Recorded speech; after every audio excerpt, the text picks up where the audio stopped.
желектерден астрологтор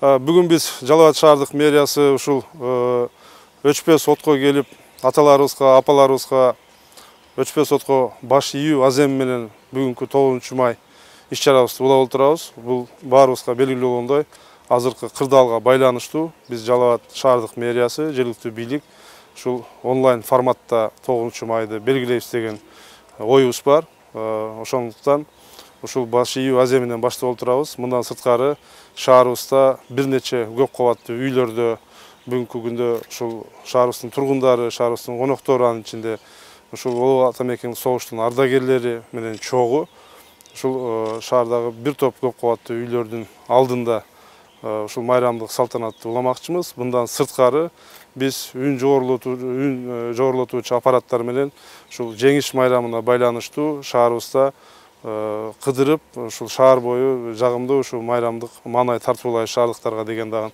оюбуз бар. Ошонун негизинде быйылкы иш-чара ушундай деңгээлде уланып отурат. Биз ойлойбуз, Кудай буйруп, кийинки жылдары баягы мурунку акыбалыбызга түшүп, жакшы деңгээлде майрамдык маанайда дагы көп жылдар бою майрамдайбыз деген оюбуз бар. Жергиликтүү бюджеттен дагы биз өзүбүздүн ардагерлерибизге деп сыртта карап турбастан, колубуздан келишибизче баягы майрамга карата материалдык жардамдарыбызды көргөздүк. Бул нерсе мындан ары дагы такай улана бермекчи болгону ушул ардагерлерибиздин ден соолугун, өмүрүн гана тилейбиз.